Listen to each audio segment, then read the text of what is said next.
champions. What's going on, Raptors Nation? What is going on, Raptors Nation? It is Luca here, back with the Raptors Nation podcast, a live edition of this show coming to you on this Friday, June 6th. We got the NBA Finals in full swing. That was an epic game one last night. We're going to talk about Siakam and where he could rank all time if the Pacers and win a championship and Siakam gets another one. There's been some rumors that have been coming at us galore. A report linking the Raptors potentially to a Cameron Johnson trade that I want to look at. And then, of course, the biggest stuff that has really taken the Raptors by storm this week. I mean, Raptors rumors and stuff has been the Giannis Antetokounmpo talk, the Giannis sweepstakes. Of course, Giannis has not yet formally requested a trade, but the expectation is that he's open-minded and maybe the Bucks will deal him this summer. And if that in fact happens, the Raptors could be atop of that list as they try to bring the Greek freak to Toronto. So we'll take a look at the latest rumors when it comes to Giannis to Raptors. Before we dive right into it, guys, do me a solid, drop a like on the video, subscribe to the channel. You can find this podcast wherever you get your favorite podcasts, Apple, iTunes, Spotify. Be sure to leave us a 5-star review. And you can follow me on X at Luca Rosano 3. This is a live edition of the show, so I will be taking your questions as well. So feel free to leave a comment in the live chat as we go on here. All right, so the first thing, the Giannis Antetokounmpo to Raptors trade talks, they've been intensifying. It's been gaining a lot of stream online. And how do we get to this point? Well, there was a report on Sunday. Brian Windhorst was on his Hoops Collective podcast, and he threw it out there. He got the ball rolling, right? He said the Raptors could indeed be looking for a big fish this offseason. And then Windhorst said if any Eastern Conference team is looking to make a big move, Giannis is going to be on the board, especially if he becomes available. So then that all of a sudden sparked the Giannis to Raptors trade rumors. And then that led into a piece from Doug Smith of the Toronto Star stating that there is mutual interest between Giannis and the Toronto Raptors. And then from there, Doug Smith appearing on a Kings radio station, a Sacramento radio station, and stating that, yeah, like no one is untouchable on the Raptors when it comes to dealing for Giannis, not even Scotty Barnes. And he actually said the centerpiece of a deal could in fact be Scotty. So that has led to this whole debate of should and would the Raptors trade Scotty Barnes for Giannis Antetokounmpo? Look, I've said it many times. If the Raptors have a chance to trade for Giannis, they definitely got to be in the running. Giannis, he's 30 years old. He's in his prime. He's a 2-time NBA MVP. He's a former champion. I think the dude has at least 5 more great years ahead of him.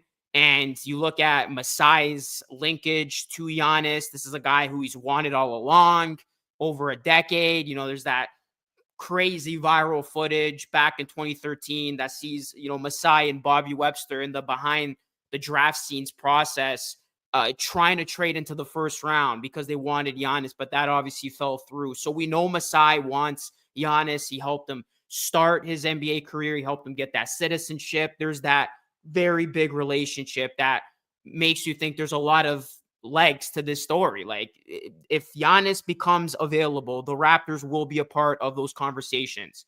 That is without a doubt at this point. Then it becomes how far would the Raptors be willing to go to trade for Giannis? And when I look at this roster, I'm just being real. There is not a player other than Barnes that would interest the Bucks in a potential Giannis deal. Brandon Ingram doesn't make sense from the Raptors standpoint because they just traded for him. And obviously, if the Raptors made a move for a superstar in Giannis, they're looking to win now. So you keep Brandon Ingram, who's 27, who, again, you just traded for, who's going to help you contend as soon as next season.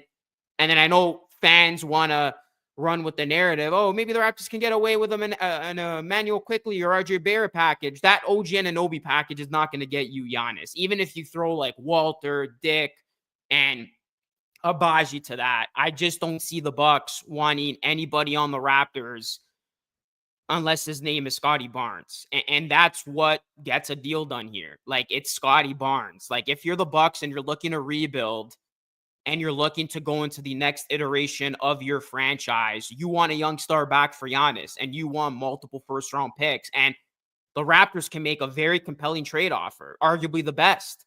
If they're willing to part ways with Scotty, you got Scotty, you can throw in Grady, you can throw in Abaji, 3 first round picks, including number 9 in the 2025 NBA draft. That's a that's a trade proposal I've thrown on many times.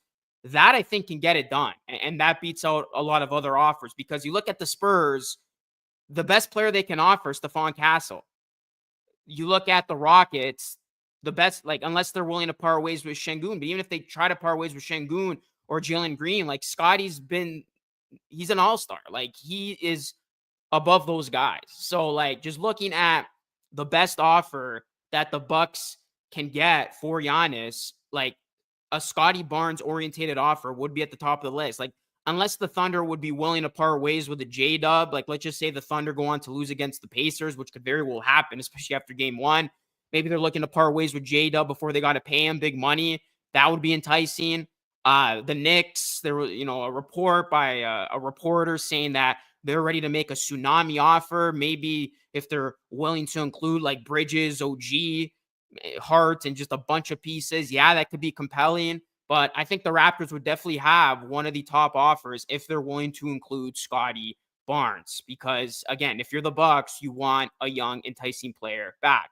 But then that begs the question, and where the debate has kind of taken its toll online, is should the Raptors trade Scotty Barnes if it meant them getting Giannis Antetokounmpo? And my answer to that is yes. I mean, you're talking about Giannis, a top 3 player in the NBA. A player like this doesn't come along too often. And yes, you're selling on a young player in Barnes who's 23 years old. But if your goal is to win and you want to win soon and you have a chance to get Giannis, well, you're accomplishing that goal, because Giannis with Brandon Ingram, if you're still able to keep IQ and Barrett with Pirtle, you got to fix up that bench. That's a team that can make some noise next season. In an Eastern Conference that's going to be wide open because there's going to be no Tatum. And yeah, I know people are saying, why would you give up on Barnes? He's young. He could still get so much better. And I'm not disagreeing with that. I think he can get a lot better. Defensively, he's already a stud, but he's not going to become as good as Giannis Antetokounmpo. Like, I would, I would bet on that today if I could. Like, for as good of a player Scotty Barnes is, I just don't see him as the number 1 on the team to lead you to a championship. Like, Giannis has that proven track record. Again, he's got many years ahead of him. So you would be making a gamble similarly to what you did when you traded DeRozan for Kawhi Leonard. But that gamble could pay off if all of a sudden Giannis and BI turn into one of the best duos in the Eastern Conference. So I know you're kind of abandoning the rebuild. You're abandoning on your franchise guy, the guy who you position this new era around. But an opportunity to land a player like Giannis doesn't come around too often. And Masai said it before. If you have a chance to trade for a big time player, you go for that. And, this is an opportunity for the Raptors, if this does have legs, where they could get Giannis. And, there's a big Greek community here. I think he would flourish. He's a humble character. I think he would be really well accepted in this community. And I just think it's wild that there are a lot of people that say they wouldn't trade Barnes for Giannis. Like, we're talking about one of the best players in the NBA. I can hear you out if you don't want to trade Barnes for like a top 15 player, even like a borderline, like like a top 15, top 20 player, but like a top 3 player in the NBA, a guy who is an MVP front runner almost every single season.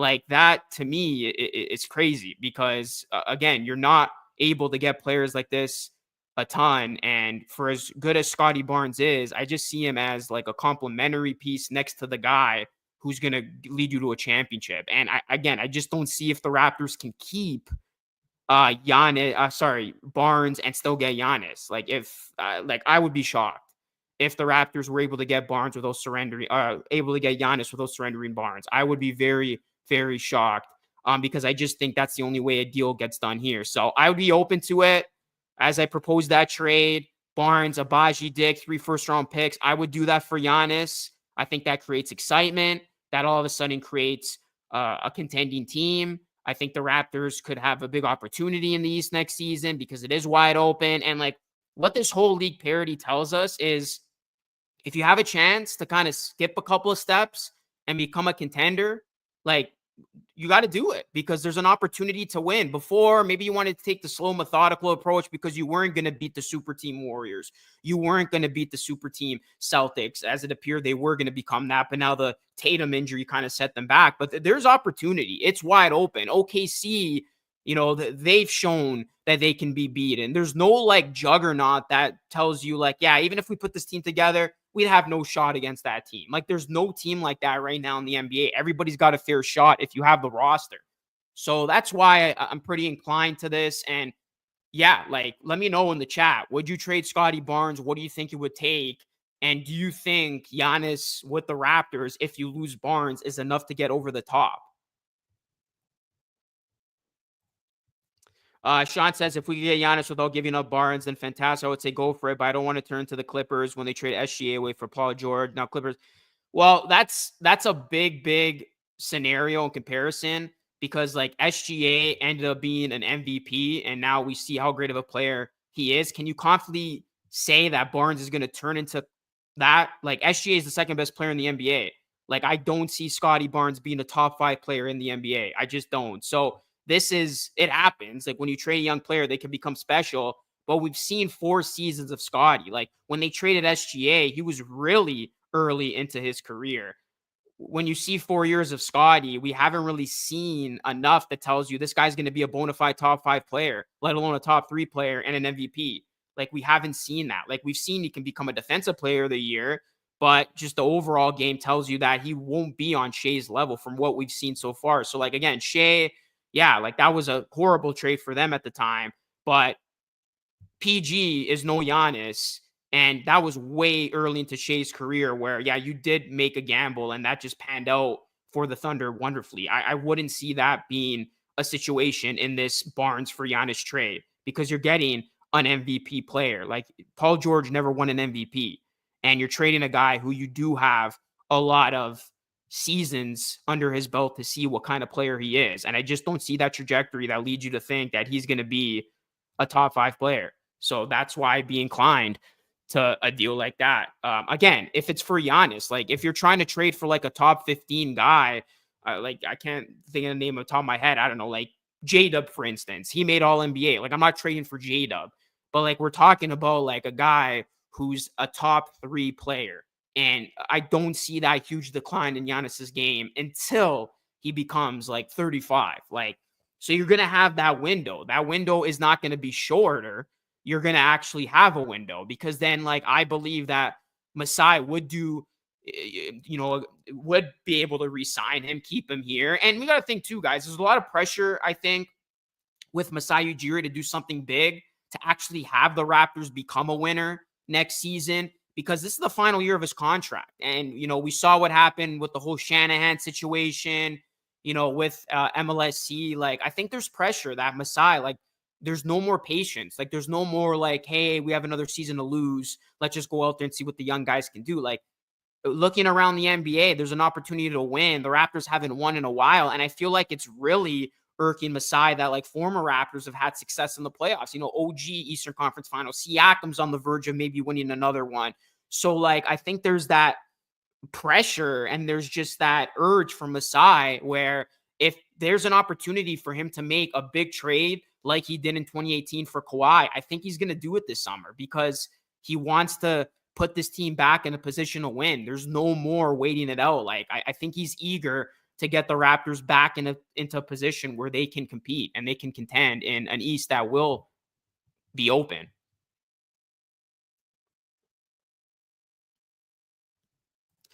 Well, I think that's fair. Like, if you have that huge faith that he's going to become that level player, I can see why there's that resistance there. But I just don't see it. Like, and that's why I'd be inclined to trading him if it meant getting Giannis. Again, we're talking about one of the best players, and I think he's going to remain being an MVP frontrunner. Giannis is for many, many seasons to come. So I don't think we're going to see like a massive drop off with a guy where like next season, all of a sudden he's out of that top 5 conversation. So at the end of the day, it would take a big decision. It would take a big gamble because you are giving up on the young guy who you position this franchise around. But opportunities like this don't happen too often in the NBA. And I think Masai, he said it again. He wants to win again. And even like if you keep this team as is, let's just say the Raptors don't trade for a Giannis, like what's their ceiling next season? Like I see this team, yeah, making the playoffs, but that's really it. I don't think they would be able to get into the second round unless like BI and Scotty ends up being a huge, huge boost. But like they're not, I don't think that team's winning the championship, like as constructed now. Whereas like you have a player of Giannis's caliber with BI, it's not crazy to think you can't win a championship as soon as next season. So I think there's definitely obviously more limitations with this group versus if you had a group that had Giannis in it. Just because of the type of caliber of player that he is, just how he elevates everybody on the roster. And Giannis wants to win. I mean, this is a guy who hasn't gotten out of the first round since um they won the title. The Bucks did in 2021. So and even if you're Giannis, like, and you do want to get traded, I think, like, for him, you want to stay in the East. Like, Windhorse even talked about it. It's common sense. You want to stay in the East because there's an easier pathway to get to the NBA Finals. Whereas if you go to the West, let's just say he goes to the Spurs or the Rockets, there's no guarantee he's going to get to a conference finals. If he goes to a team in the East that has the pieces around him, I think that's a I want to say close to a sure bet to at least getting to a conference finals, kind of like what the East looks like right now, where, um, Boston's going to take a step back. The Bucks, obviously, if they lose Giannis, they're going to be headed for a rebuild. Cleveland, I'm not a believer in. The Knicks and Indy. I think it's literally the Knicks and Indy next season. And then outside of that, there's a big opportunity for a team to leapfrog a bunch of teams and get into a conference finals.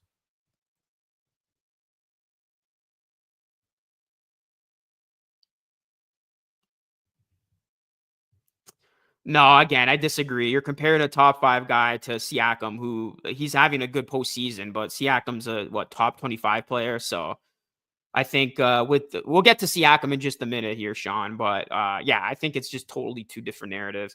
What's going on, Woody? Says Sup Raptors Nation. What's going on? Appreciate you guys tuning in. We got 25 in the chat. Let me know, guys. Would you trade Scotty Barnes for Giannis Antetokounmpo? And how realistic do you think it is that the Raptors are going to land Giannis? Because I have a feeling things are going to intensify with like trade talks and all that, like after the NBA Finals is over. Like we're going to get closer to that draft. And I think that's when we're going to start seeing a lot of stuff come out, not only for Giannis, but like KD is reportedly going to be traded before that.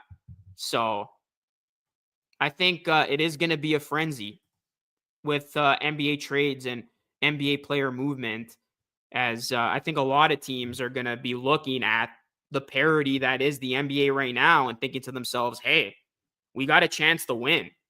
Like this ain't like it was like a decade ago. Like if we put together the right team, we're going to have a chance to go out there and win because of just how wide open things is across the league. So I think that's why if you have a chance to trade for a superstar, you have to take it at this point because there is that big chance for you to win. If this was 10 years ago or when the Warriors had Durant, yeah, different thing, circumstances. But now it's like there's so much parity and it really creates that vibe that, hey, we got a shot, we got a chance. And that wasn't a feeling you had in the NBA for so long. So I think it's going to be interesting to see what ends up happening. But that's just my 2 cents on that. If I had the opportunity to trade for Giannis, I would surrender Scotty Barnes. If it meant I'm landing Giannis, and I think Giannis with the pieces that the Raptors would still keep post Barnes trade would have a really good shot of contending in the East. Like I think that's an Eastern Conference Finals team. They have a chance to get there. So we'll see. We'll see what ends up happening. We'll see if the talks intensify, if more reports come out. But the latest, Windhorse saying the Raptors want a big fish. And then Doug Smith of the Toronto Star saying there's mutual interest between Giannis and the Raptors, and him saying that there's no untouchables on the Raptors. That the Raptors would potentially include Scotty Barnes as the centerpiece of that trade. So that's how we've gotten here. I think a big reason why some don't want Scotty traded is his all-purpose game, like a Magic type. But like, if you're gonna be the jack of all trades player, can that really lead you to a championship? I don't see that. And like, again, like I think offensively, that's where he has his limitations. His 3-point shot, just like the points, the shooting percentage went down, and like I feel like we saw that like huge leap in year 3, and then year 4 was kind of like underwhelming from that because we all expected the trajectory to keep going up, but we kind of saw like, yeah, more of like that all-purpose game, jack of all trades, get his teammates involved. But the problem with that is that's not a guy that can lead you to a championship. You kind of need him with the right parents. So I don't know if we're hoping Ingram is going to be that guy to unlock like an all NBA Scotty Barnes. But again, like that's a risk that you would have to take. And I'd be willing to take that risk right now of like selling off on Barnes if it meant getting Giannis. That's what we're talking here. But if you're just gonna trade Scotty for Scotty, yeah, like I'm not undermining his talent, his ability. He's still a really, really good young player, but it's just a guy on the other side who you could get back. It's just a whole lot better. And I just don't think he will get to that level in his career. So that's what you're doing. Like every trade of this magnitude requires a risk, right? You're hoping the young, enticing player you trade doesn't become better than the player you trade for. That's what you're banking on. And you're banking on like this gamble paying off. Like look at even when the Raptors traded DeMar for literally they knew it was going to probably be 1 year of Kawhi. That looked terrible optically at first, but then that panned out. So like that's just the risk you got to take. Like, yeah, exactly. It's Giannis. Like that's the thing. It's like the player who's at stake here. Like it kind of like it's one of those things that like you got to impulsively do it.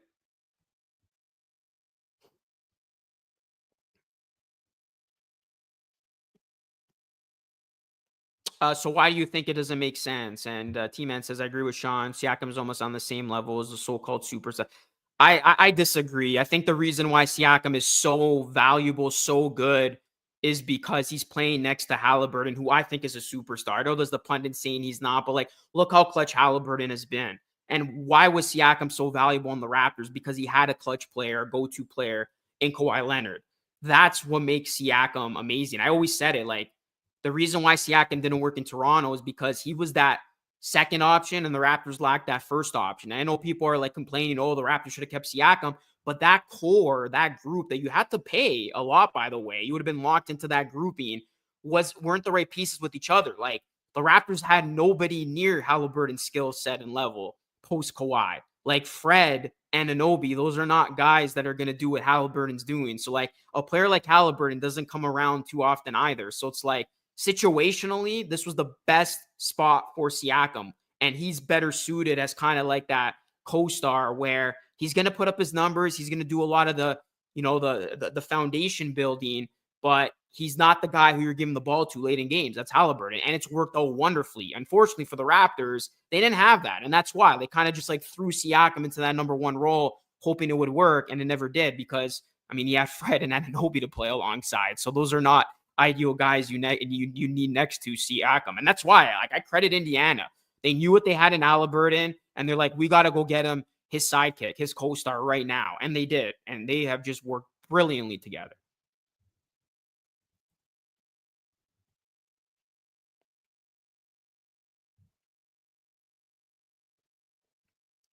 I mean, go look at Giannis's numbers. He does it all too. He rebounds, he passes, he defends. Like he's literally a better version. And he wants to play more point forward too. So like I don't know. Like Giannis is the better player. Like Giannis does everything too. Like yeah, his 3-point shooting can be better and his jump shooting. But you look at Giannis, like let me just pull it up here. He shot 60% from the field. Yeah, his 3-point percentage was terrible at 22%, but I mean, Scotty's 3-point percentage was 27%, and he shot 44.6% from the field. So you're going from 60% to 44.6%, and Scotty's 3-point percentage wasn't even that much better. So I think the shooting Like they do very similar things. Um, we are 4 years in on Scotty. He's proven he cannot shoot, which also proves that he cannot be a franchise player. Why is there a discussion? Yeah, like Richard gets it. I think like the whole discussion about Scotty is like, again, you're not going to just trade him to trade him. But guys, we're talking about Giannis Antetokounmpo. Like, do we all forget how great of a player he is? Like, we're not just saying trade Scotty Barnes for like so and so. Like he's an MVP front runner. Like yeah, I get it. Like like Scotty, his projections might take you to that, but I just don't see that happening. And again, that's where that risk comes in. Like you got to make a choice, and I'm making that trade. Like that's just me. Like it's a top notch player. It's a proven superstar. So like that's the that's who you're trading for. You're not trading for a guy who you have doubts about, like a Paul George or what's another player that would kind of be a good, or like a Damian Lillard, a guy who hasn't proven that he can win in the postseason, or yeah, like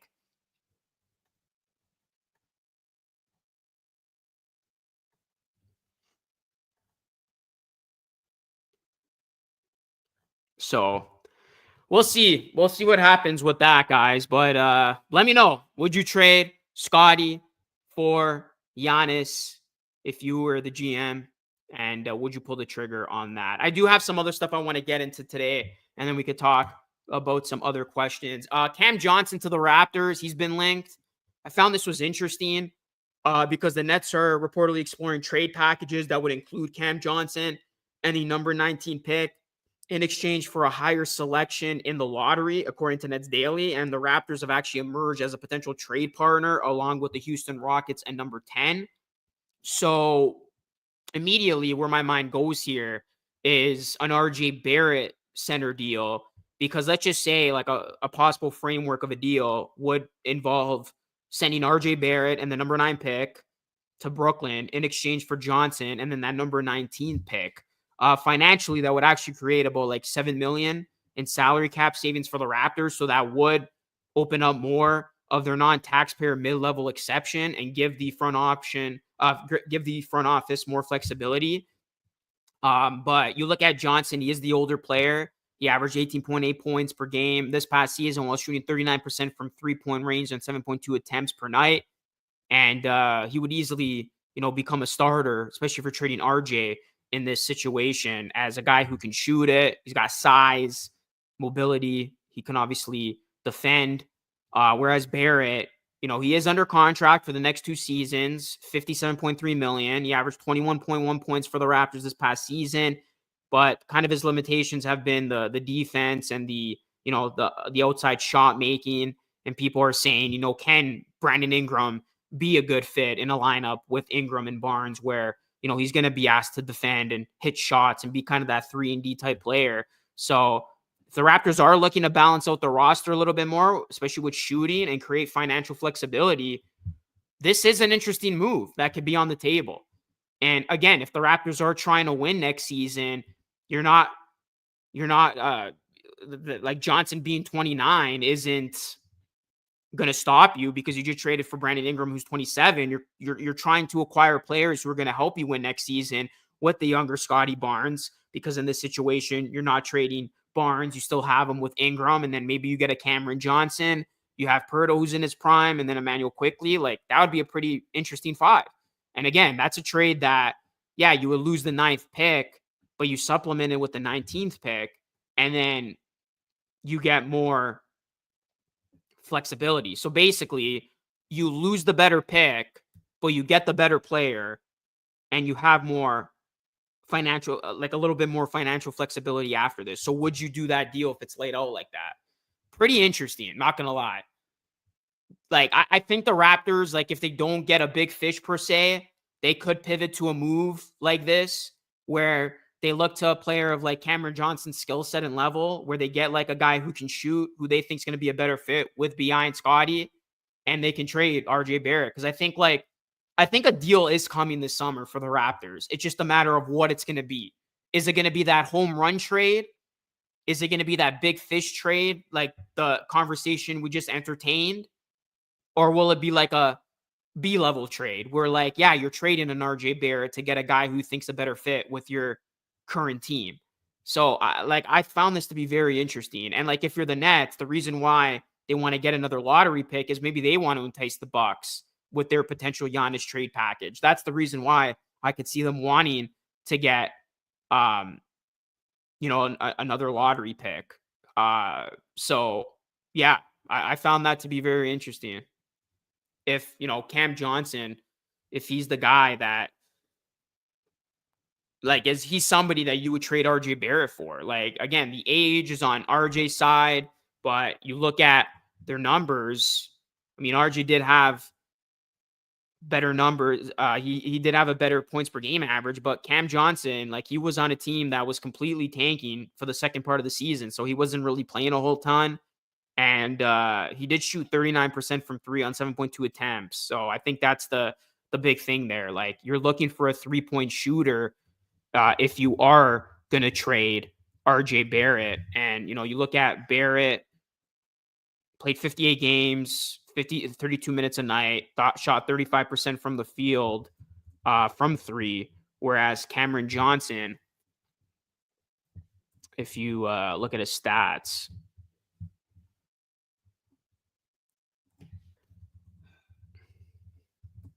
1 second here. Let me just pull this up. Yeah, he played 57 games, 31 minutes, and then 39% again on high volume three. So, I mean, that's an interesting one, I think. Like, I wouldn't hate it. Shot better from the field, as well as RJ, slightly better. They played just about the same amount of games. So I thought Cam Johnson actually played a lot less.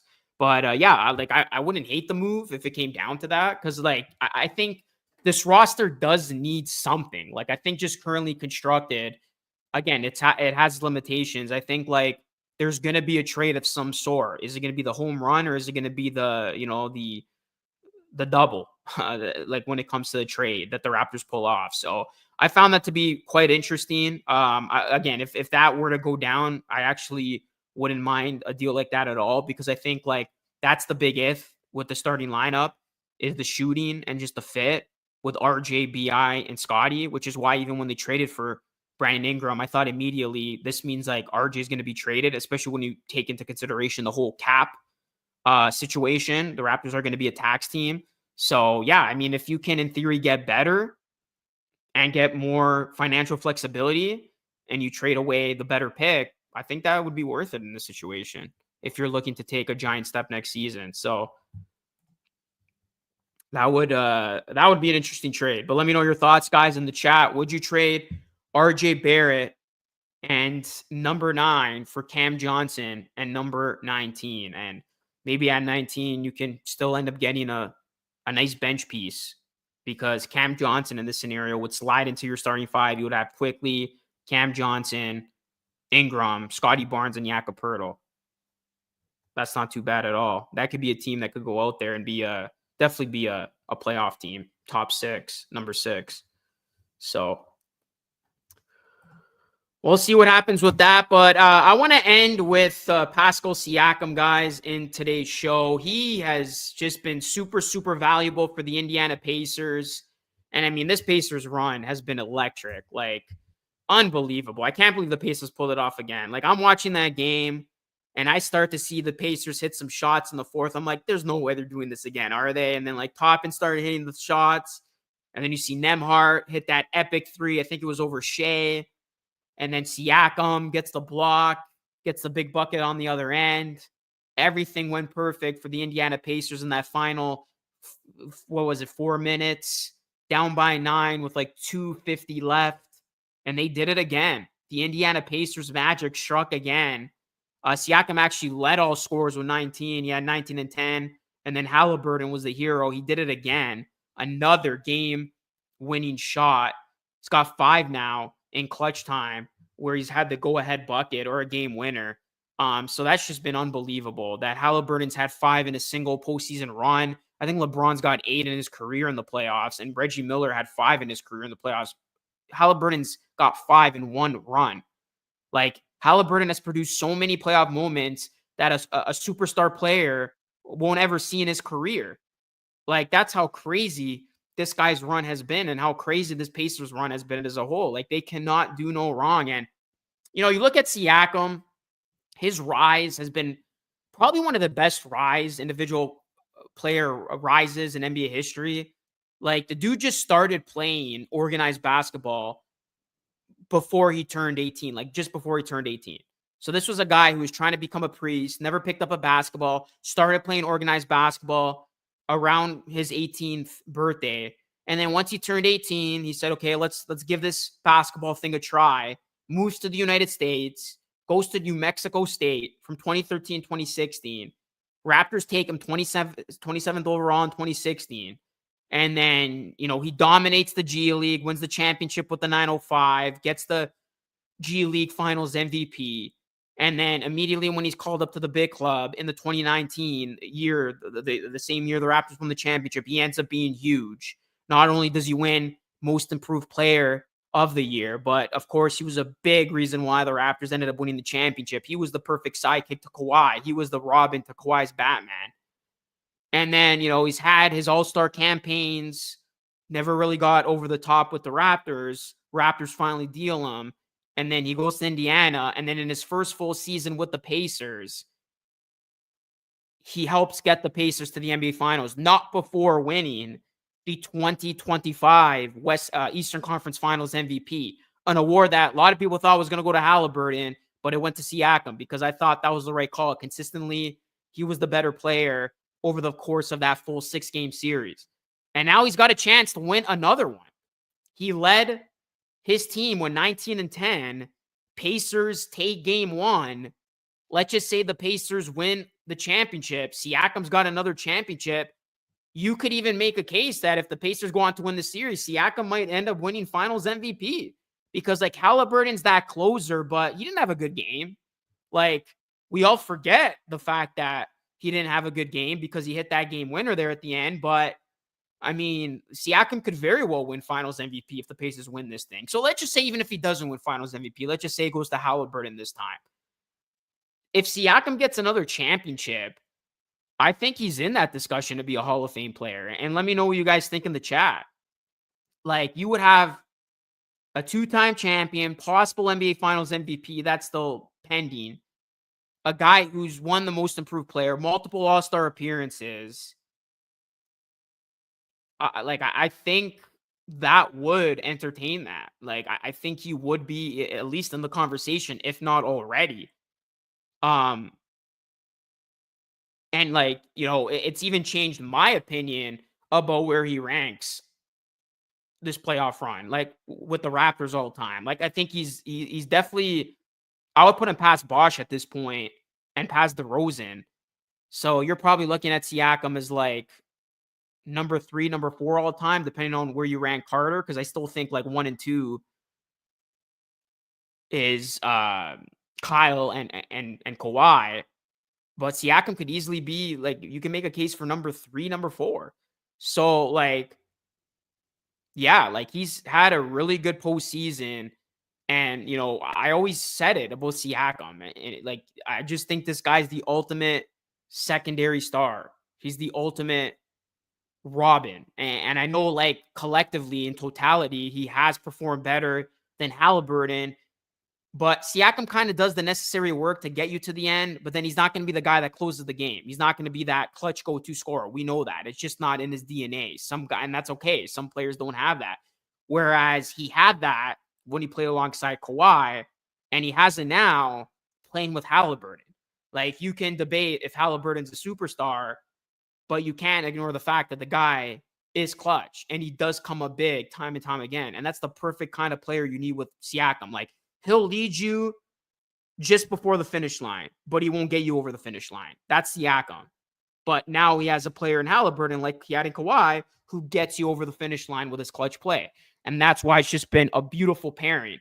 But in terms of like the ultimate guy who's going to do the dirty work, get you to where you need to be to have a position to win, like he's been that player for Indiana. Like, Indiana's supporting cast has been amazing. Like, even other guys deserve a lot of credit. It hasn't just been Halliburton and Siakam. It's been Nembhard. It's been Obi Toppin. It's been Miles Turner, who, remember, Siakam really wanted to play alongside a stretch big like that. He said like he wanted to play alongside like a Durant or even a Miles Turner.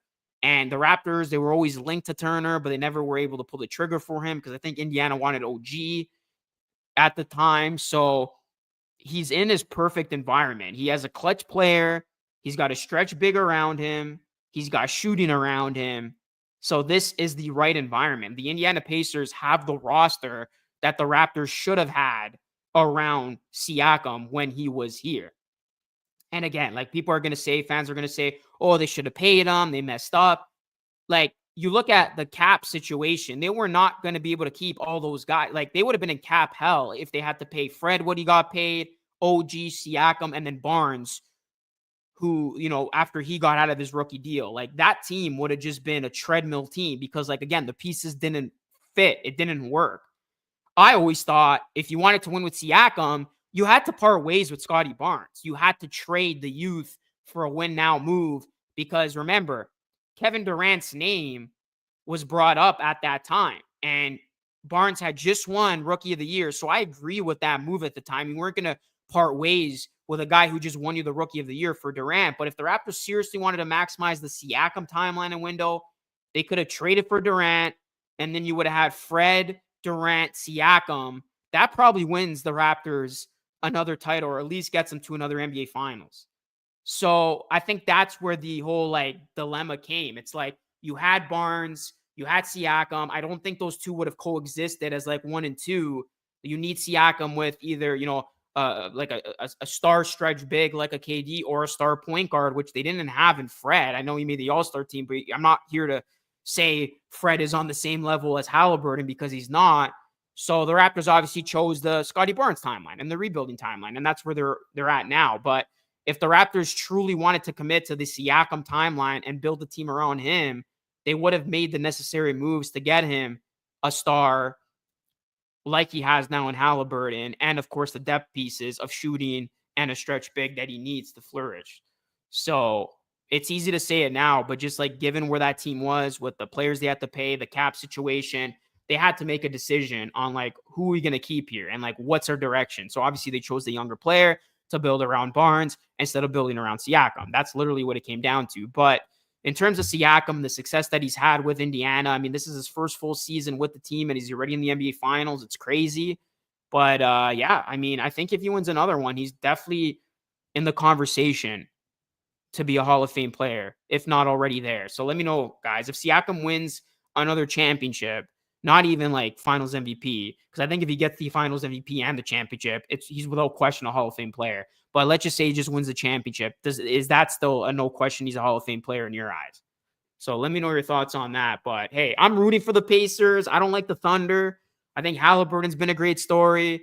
And remember, like both these guys have been dubbed overrated, right? Like it was Coulibaly who said Siakam's the most overrated player. He doubled down on it. And then there was a players poll before the postseason voting Halliburton as the most overrated player in the league. And now two overrated players have their team 3 wins away from winning the NBA title. So it's crazy. Yeah, it's really been remarkable to watch this run of Siakam and the Pacers. And Kurt says it. He's vastly underrated. Again, yeah, both these guys were overrated, right? Like in people's eyes and like, you know, voted upon being overrated. And it's kind of like both of them are getting their payback. It's like, you guys said we're overrated. Well, together we are super, super underrated. And I really like that duo. I think they complement each other so well. And, you know, Indiana, like even if they don't win the championship, I still think they got a bright future because they have Halliburton, you know, and Siakam and Halliburton, you know, he's 25. He's the younger player. But even Siakam, like he's in his prime. He's 31. And I don't think Siakam's going to necessarily fall off a cliff in the next 2 seasons. I think he'll still be like a top 20-ish, 25-ish player. So yeah, that's what you need to win, right? That's what you need. That's what you need to win. You need 2 star level players to have a chance. And that's kind of where the NBA is going at this point. I think done is the big three era. Now you need like 2 star players and the right supporting cast, and you're going to have a chance to win. So, like, this is the perfect formula of it, right? Like, you have Halliburton, Siakam, the right supporting cast. OKC has Shea, J-Dub, the right supporting cast. So that's kind of where the NBA is headed right now. Like, the big three era is kind of the thing of the past. It's like build around your dynamic two-star duo and see how far that team can bring you. So, yeah, we'll see. We'll see what happens for the rest of the series. Indiana, they are down. They're up 1-0. If they get another one on Sunday, and I think Siakam said it after that game, he's like, hey, let's stay hungry. Let's win another one on Sunday because we played bad and we still lost. And that's the thing. Like, Indiana played a terrible game. They literally played a terrible, like, what was it? Until the final quarter, like final 5 minutes. They played like a terrible, like 43 minutes before they just turned it up a notch there at the end. And they were still able to win that game despite committing like a million turnovers. It's crazy. So, yeah, it's been great to see. But, guys, let me know if you have any comments in the chat. Appreciate everybody with us on this Friday night. Drop a like, subscribe, and if you watch us on the playback, be sure to do the same. And again, you can leave this pod a 5-star review. We're doing more of these live stream episodes of the pod as there's going to be a lot of draft talk. I feel like what's been lost in all of this with the Raptors being in these trade rumors, especially for Giannis, is the fact that the NBA draft is slowly but surely coming up. I mean, June 25th, so we're almost there.